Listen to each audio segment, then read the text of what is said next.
Hi, my name's Lloyd Mayhew. I'm the writer of the books Divine Intervention, Supernatural or Coincidence, and Unlocking the Truth. In this video, we shall be discussing what really happened in the Garden of Eden and how it affects us today. What happened in the Garden of Eden concerning Adam and Eve is the most misunderstood passage of Scripture within the entire Bible. Now, according to the famous story, Adam and Eve ate an apple off of a tree that God commanded them not to touch. You often see pictures of Adam and Eve eating an apple. To top it off, people think Eve was actually tempted by a snake. Because of the symbolism, the truth of exactly what happened has been lost. Let's examine these scriptures in great detail to find out what really happened in the Garden of Eden. Let's read Genesis chapter 3, verses 1 to 3. Now the serpent was more subtle than any beast of the field, which the Lord God had made. And he said unto the woman, Yea, hath God said, Ye shall not eat of every tree of the garden? And the woman said unto the serpent, We may eat of the fruit of the trees of the garden. But of the fruit of the tree which is in the midst of the garden, God has said, Ye shall not eat of it, neither shall ye touch it, lest ye die. Now who or what is this serpent? The serpent is just another name for the devil or Satan, as we read in Revelation chapter 20, verse 2. The devil has many names, and the serpent is just one of them. This was not an actual snake, it was the devil himself. They call him the serpent because he can be crafty and hypnotic. Now what about this tree that was placed in the midst of the Garden of Eden? This was not an ordinary tree. The word tree in Genesis chapter 3 is made up of two words in the Hebrew. The two words are and. The word means wood or timber. However, the word means to make firm and to close or shut one's eyes. Now Eve says in Genesis chapter 3, verse 6, that the tree was pleasant to the eyes, a tree desired to make one wise. So the descriptions of the tree in the midst of the Garden of Eden do not fit the descriptions of an ordinary tree. To sum it up, the tree is beautiful and it appears to be wise, and because of this, it has the ability to shut one's eyes by hypnotizing them and putting them into a trance. Just like a snake, slithering through the grass is very hypnotic to look upon, so is this tree. So if the tree that is in the midst of the Garden of Eden is not an ordinary tree, then what is it? It's important to realize that trees in the Bible represent people or living beings. For instance, the fig tree represents Israel. Even today, when we talk about our family tree, we're not talking about the big tree on our front lawn. We're talking about people or family members.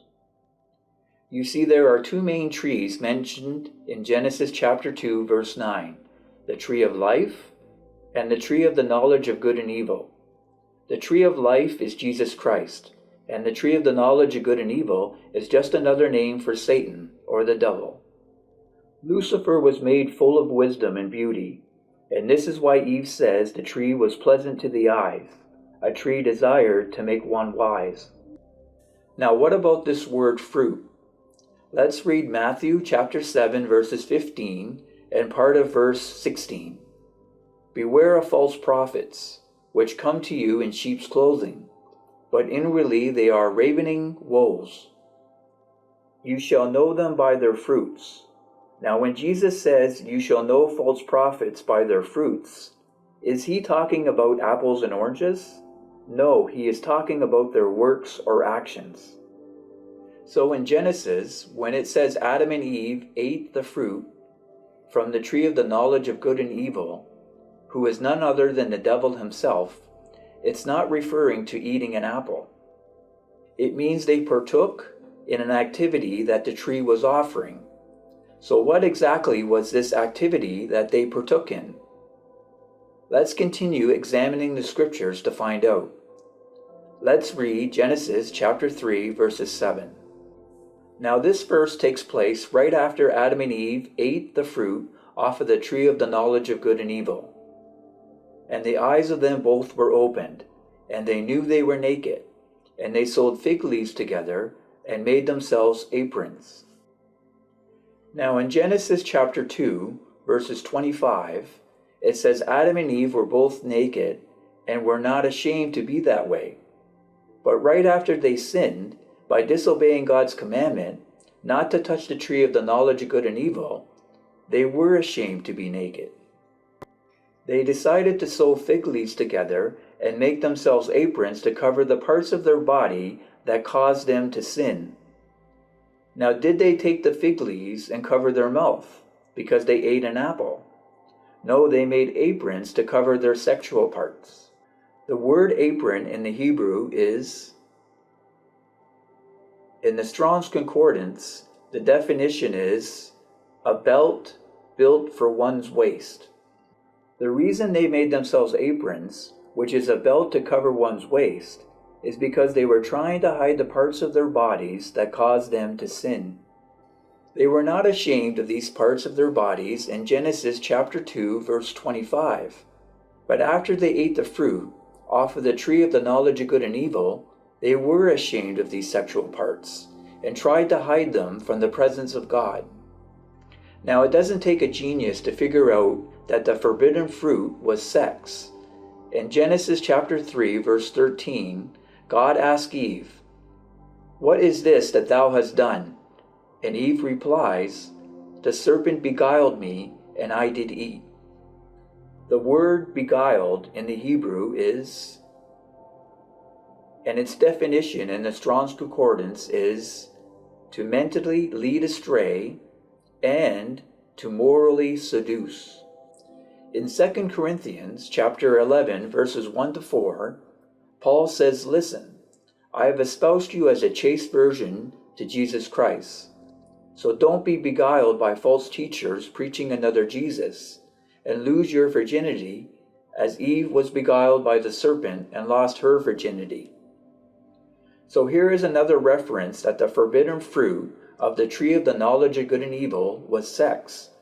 Eve said right to God himself, "The serpent beguiled me," or seduced me, "and I did eat." Are you not convinced yet? Well, stick around. We're just beginning. Let's continue to examine the evidence.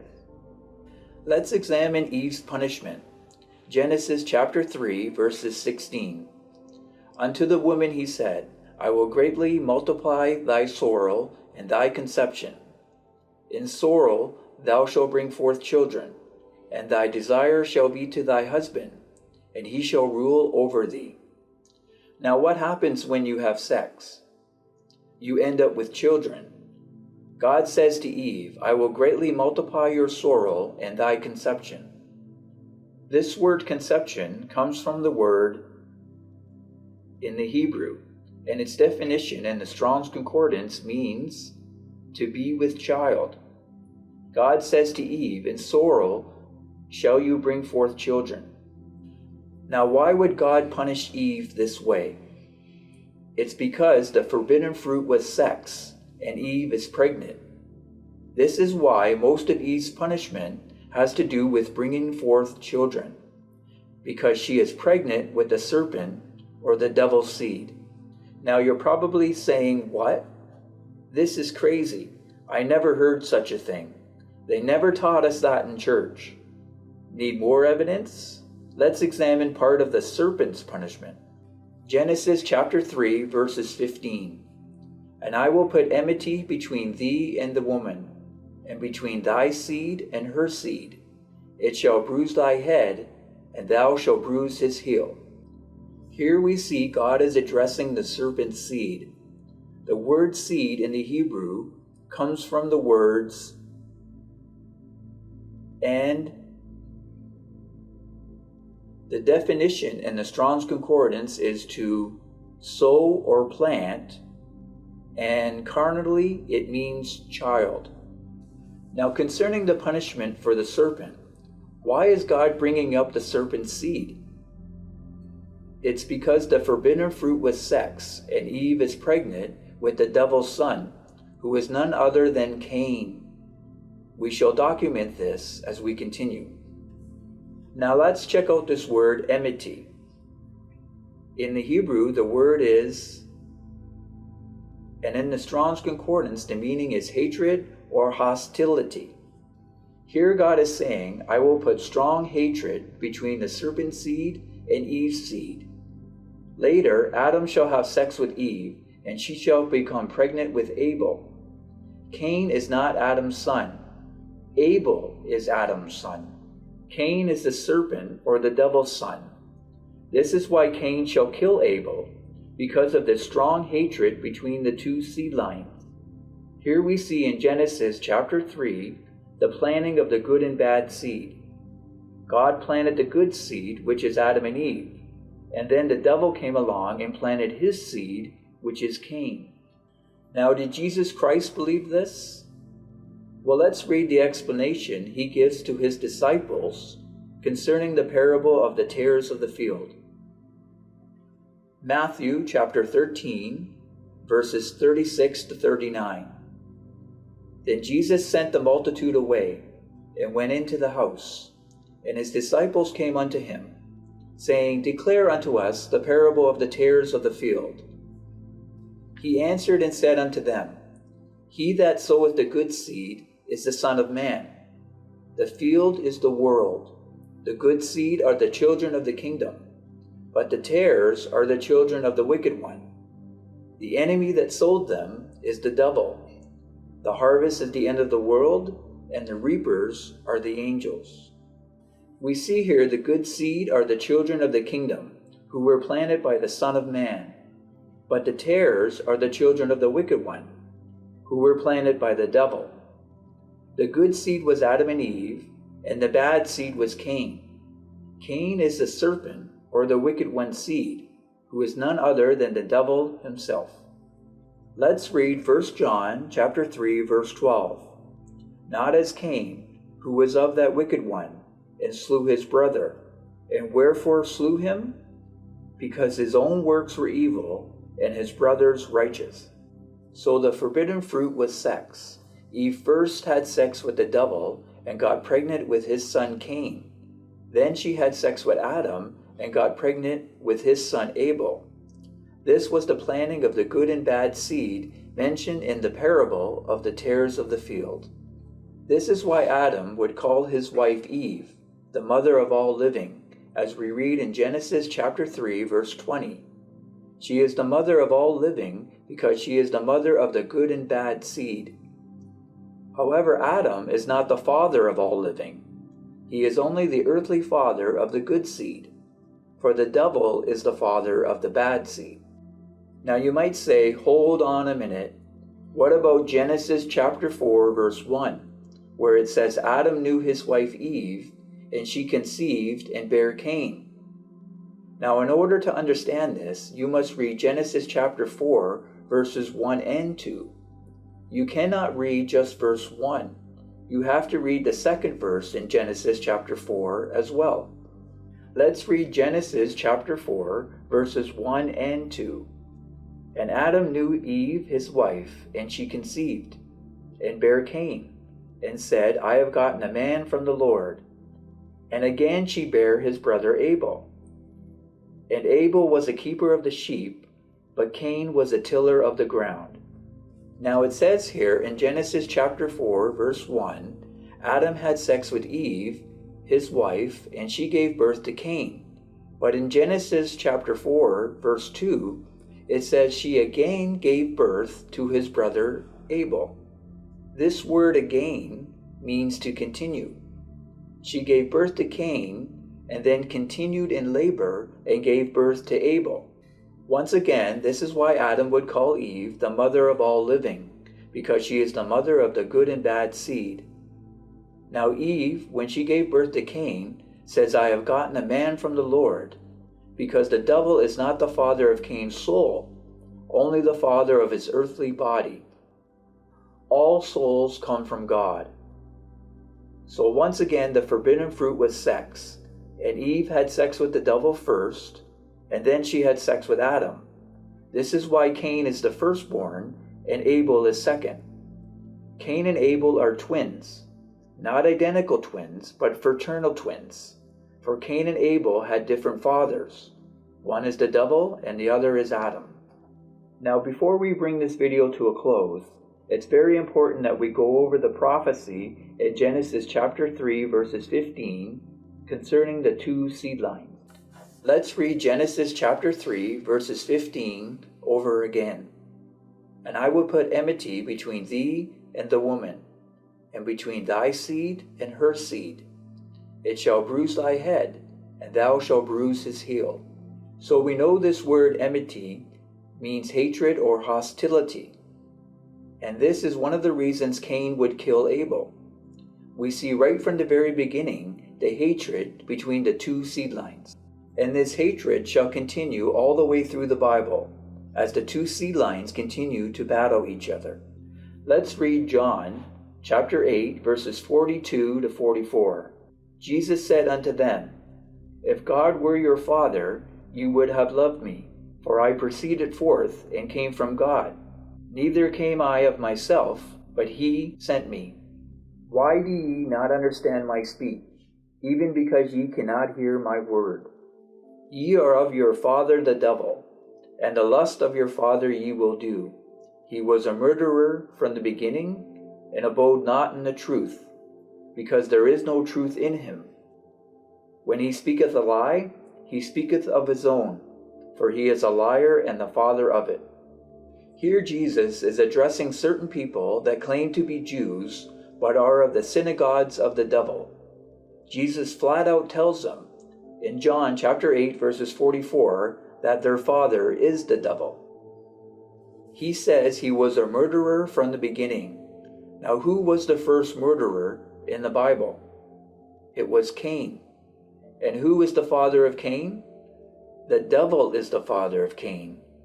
Jesus is addressing Cain's offspring here, who claim to be Jews, but are the serpent's seed, or the offspring of the devil. These Jews would later bring about the crucifixion of Jesus Christ, and fulfill half of the prophecy in Genesis chapter 3, verses 15, where it says, And thou shalt bruise his heel, as the nails pierced Jesus' feet. However, the crucifixion of Jesus on the cross would crush the power of death and the devil, and fulfill the other half of the prophecy of Genesis chapter 3, verses 15, where it says, It shall bruise thy head. We see here that in Jesus' day, the offspring of Cain had infiltrated the religious community. But in our time today, the offspring of Cain, who are the serpent's seed, have infiltrated all the dynasties of the world, such as religion, education, politics, the economy, and the media. The offspring of Cain, or the serpent's seed, have infiltrated all the dynasties of the world today, so they can establish the one world governmental system, which shall be ruled by their father the devil when he appears as the Antichrist.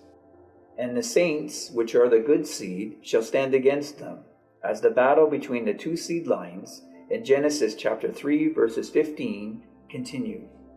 The devil shall overcome the saints and kill some, but this shall usher in the return of the true Messiah, Jesus Christ. And he shall destroy the one world system, and cast the devil into prison for 1,000 years. Then he shall set up his kingdom on earth, and rule as King of kings and Lord of lords for 1,000 years. And those who overcome the first resurrection shall rule with him. If you like this video, don't forget to like and share and subscribe. And remember, draw nigh unto God, and he shall draw nigh unto you.